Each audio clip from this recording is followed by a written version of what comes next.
If you've ever wondered which is better for you, an old $2,000 beater or a brand new $40,000 car, this is the video for you. That's a very tiny market. I think I should probably change that hook. Do you think it's better to sell your old car and buy a new one? Because if you do, then listen up, I got a video for you. Well, let's get right into the nitty-gritty here and talk about different categories of why your old used car is way better than one of those new ones. Let's start with finances. We're going to talk about how the financial aspects of having an older car is actually better for you than a newer one. We're also going to talk about how the freedom aspects of an older car are better than the new one, and we're going to talk about how over a long period of time you're going to benefit more from having an old paid off car than a new one. We're going to break it down into I don't know, like 5, 6, 7, maybe there'll be a bonus in there somewhere. Different reasons why your old car is better than that new one you're looking at. Let's start number one off strong and talk about car payments, because car payments are a huge reason not to own a brand new car, especially in an unknown economy going forward. It's better to have that money available for you to put toward your home or food or something else that you may need, as opposed to that $500 to $3,000 a month car payment. Over the course of a year, a $500 a month car payment is $6,000. Over the course of a year, a $3,000 car payment, yes, some people have $3,000 car payments. Believe me, it is not that weird. And that is going to run you about $36,000 a year, and that's just in your car payment, let alone other things that we're going to talk about further along in this video. Let's move on to number two, and number two is the second you drive that brand new car off the lot, you have lost 10 to I don't know how much money right off of it. It is usually considered to be somewhere between 10 and 30% that you lose the second you drive it off the lot. So if you pay $100,000 for that car, turn it around, drive it right back into a new dealership and ask them how much they're going to give you for it. You'd be lucky if you got $70,000 or $80,000 for it. You only put 5 miles on it, but nobody cares. Drove off the lot, it lost the money. Let's move on to number three. Number three is lower insurance costs. When you have a new car that costs, $100,000 or even $40,000, you have to have insurance to cover that automobile in the case of a car crash. And that's a requirement in most states by law. And you may even need gap insurance, which is additional insurance that covers more money that the car would not be covered under if the car was totaled and they tried to pay the whole car off.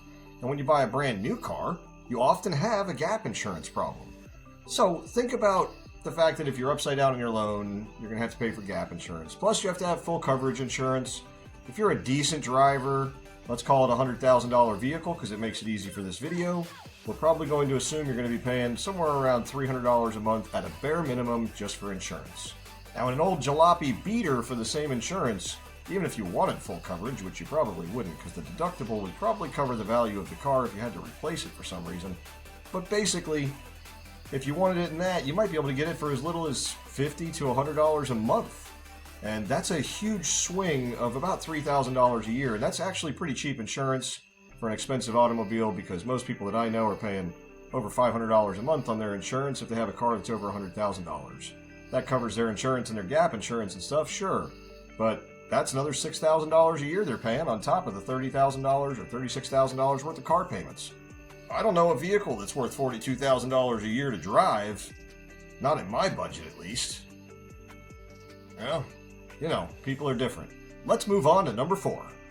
You have a lot more freedom with an old car than you do with a new one. New cars, some people are like, oh, but my car has OnStar, or it has Ford Tech, whatever, that's connected. They can unlock my doors for me. Well, they can also lock your doors for you. And they can start my car for me. Yeah, they can also unstart your car for you. They can shut your car down if a thief pulls or steals your car.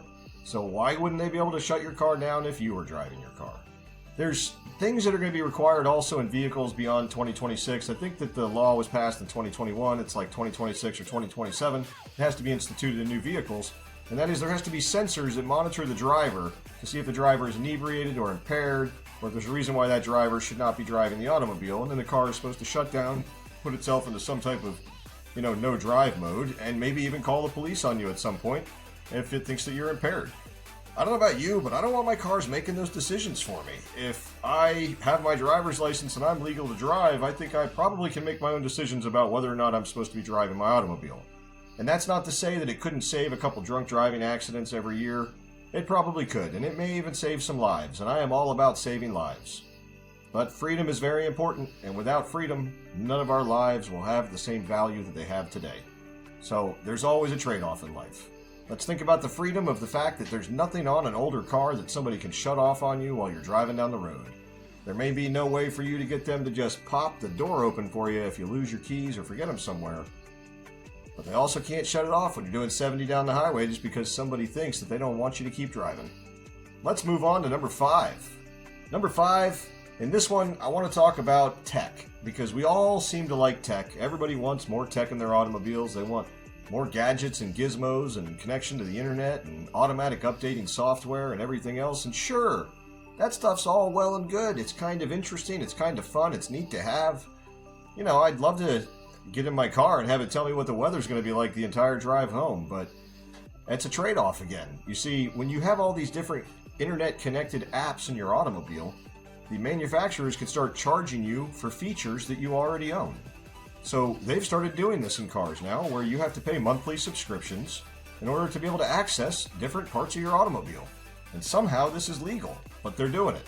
It's starting with phones too. It's not just cars. Phones are moving into this. But you know what? If you drive an old car or you use an old phone, you don't have to worry about that, because if it's on your phone, it belongs to you. With the newer vehicles, it's not quite that way. The tech is not just in this area. There's also so much more technology in the actual automobile as far as sensors go, emission systems go, computer controls go, fuel and air mixture stuff, controls it's just, there's so much more under control of a new car. A small thing goes wrong in a new car, it throws a sensor signal. The sensor signal tells the computer says, oh, we should put ourselves into limp mode, and now we'll only drive 5 or 10 miles an hour so you can find a parking space. Well, that's well and good if I'm at Publix and I just started my car in the parking lot and all I have to do is get back to another parking space. But if I'm doing 70 or 80 or 90 miles an hour on the highway, and I suddenly go into limp mode while I'm towing a trailer, that is not a good thing. If I've got all my family in the background and we suddenly go into limp mode while I'm going down the highway because of a stupid sensor like an ABS sensor suddenly gets shorted out by a piece of debris on the highway coming up and slicing the ABS sensor wire, well, it didn't actually affect anything to do with the automobile itself or the safety of driving the automobile, except for the fact that the computer systems like to control the ABS systems, and now that's basically all under some type of electronic brake control. So it really does need to kind of shut the car down, because now it's lost the ability to control one of its brakes. On an old car, you don't have that problem. I will say, on an old car, if you have to stop dead in the middle of the rain and you're driving and you're overloaded and everything, you're going to slide further in an old car. The airbags, the safety, all that stuff is not going to be quite as good in an older car. There's going to be some trade-off, but the technical features in the newer automobiles are so overly complicated. It's not just about your safety or your security or your freedom. It's really about the fact that it's going to cost you a lot more money to keep up with it. Newer cars break more often after 100,000 miles in my experience as a mechanic, and their repair costs are easily 2 to 4 times what the old repair costs are. And in some cases, they are far beyond at least even those repair cost prices. I had to quote someone for an alternator in a newer Jeep, and it was a special type of alternator generator made for e-torque, stopping, starting. Anyway, the generator basically helps the motor stop and go, and that creates some type of recharging for the automobile, but it's still just a generator. It looks like an alternator. It's on top and it's backwards, but that thing is like $2,600. And that's just for the alternator. That's not for the repair costs. It's not for the work that goes into doing it. You're looking at like a $3,500 to $4,000 job just to get an alternator put on your car, and the vehicle had almost, I think it was like 49,000 miles. So client wound up taking it to the dealership at my recommendation, and I haven't heard back from them yet about what happened, but I'm assuming the dealership fixed it under warranty. Now let's move on to, what are we on, number 6? Let's move on to number 6.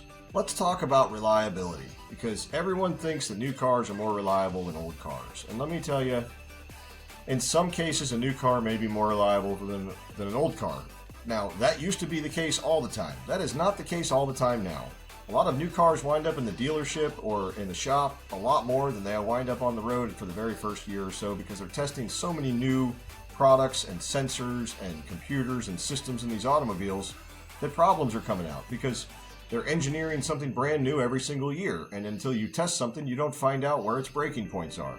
So they're finding the breaking points en masse on every single model, all across the fleet, all across the nation, and all across the world, and they're fixing them all under warranty. But if you got to wait 3 months for your warranty, your payments don't stop. But your car won't be fixed until then. Sometimes it'll be drivable, and sometimes it won't be drivable. I've heard horror stories about brand new trucks that cost over $130,000, $140,000, and they have spent more time in the dealership's parking lot waiting for repairs on stuff that the company knows about now than they have actually on the road. But the guy's still making all the payments. So keep that in mind. You can find old cars that you know are reliable because they have a reliability rating from people who have been driving them for 10 or 15 years. So if you find an old car that's very reliable, like a Honda Accord, or like a Nissan Hardbody, or like a 7.3 Power Stroke, or even a 5.3 LS motor, if you find one of these engine combinations out there and it's in an automobile with a certain type of transmission and you look the transmission up and they're both very reliable, that's going to be a good car if you take good care of it. All right, let's do a bonus one. Number 7. We're doing a bonus. All right, we're doing a bonus. Okay, Zach, it's not that late. It's only like midnight. You can do this. You can get this video out. You can help these people. You can explain it to them. Bonus number 7 is going to come down to... I forgot. Oh yeah, now I remember. Bonus number 7 is going to come down to the fact that the manufacturers of new automobiles are locking the computers out so regular mechanics like me, even with our fancy $1,000 plus computer scanning hardware and all of the equipment that probably adds up to over $100,000 for most mechanics, even with all those fancy tools and everything, we can't get into and repair newer vehicles without being connected to the dealership, paying a fee, getting some type of background check, and or using equipment that they supply for expensive, large amounts of money. I could do a transmission swap on a new Chevy, and guess what? I could put the transmission in, I could do it all right. I could torque everything to spec, I could do everything it tells me to, but if I don't program the computer using GM's certified tech software, which costs me money to use on every vehicle I use it on, and it also requires different types of sign up and blah, blah, blah. It's not that hard to sign up. I'm not saying it's impossible. I'm just saying it costs money. I got to do it. I got to be connected to the internet. I got to have a special computer. I got to have everything hooked up using special wiring that costs a bunch of extra money. We're talking like $1,000 for the connector. And then I can program the transmission to the automobile for 24 hours usually. Sometimes GM may have changed it recently. It used to be a 24-hour thing. Then at one time it was a year long. But either way, you can program that thing. And then if you want to do something else, then you have to pay them again. That's what we're dealing with newer automobiles. We're locked out. We can't do things in certain computers. If somebody comes to me with a Volkswagen, I can't even check and clear their codes anymore. Same thing goes with a lot of Dodges now. I can check codes in some of them, but I can't clear the codes in them. I can't do something as simple as put a brake light switch in a brand new Dodge or Chrysler product without connecting to Dodge to calibrate a brake light switch. That just sounds kind of stupid. I'm sorry. I use the word. I'm not trying to say it's a word that we should be using, but that kind of sounds like somebody just wanted to force people back to the dealership so they'd have to spend a whole ton of money on getting their car repaired because that's how the dealerships make money or something. You didn't hear it from me. So with all these things, with used cars, new cars, so on and so forth, it's good to remember that that old car you have doesn't cost you any money when it sits in the yard and you don't drive it much. It doesn't cost you that much to repair it compared to a new automobile because you can basically put a brand new motor, transmission, differential, brakes, and all suspension in it for probably under 10 or 12 grand, which sounds like a lot for an old car. But when you think about the fact that a new car is going to cost you more than that just in the first year, and it's not going to have gotten you 350,000 miles, I think you're still better off with the old car. That's kind of the gobbledygook thought on it today. I'm a mechanic. I have dealt with so many automobiles, and I try to always talk my clients into maintaining and taking care of their old jalopies or their old cars, whether they've taken good care of them or haven't. I try to get them to update their maintenance, to get them back on track, and to get them to a point to where they can feel comfortable driving them, knowing that they're at least as good as they were the day they walked off the showroom floor, drove off the showroom floor. Close to as good as the day they drove off the showroom floor. We're going to go with that one. Thanks for watching, guys. I hope you had a wonderful video experience or whatever. I'm really grateful for you being here. I'm grateful for you watching the video. I would love to hear what you want me to do more videos on. I'm trying to get better and better with making my videos, so I'm going to try to work on my sound quality. I'm going to try to work on more of my edits and my cuts. But all in all, I just really like having a good one-on-one discussion with you, so I don't really want my stuff to be too scripted. I don't want it to be too cinematic. I'm just trying to have a communication message with you right now, and when we get into the point where I'm like building stuff, fixing stuff, breaking stuff, tearing stuff apart, or teaching you stuff, we'll make those videos. But right now, 30 and 30, I just don't have 2 weeks to make a video every day. I'm sorry. Like and subscribe, comment down below, share this video with your friends or family, or tell somebody else that wants to buy a new car that they should look at this video first, or find a different one for them. But definitely, remember those old cars are worth something now. There's even an aftermarket for them these days, so keep your eyes peeled. And if you have a good old car, maintain it, keep driving it. Have a good night. Ta-ta for now.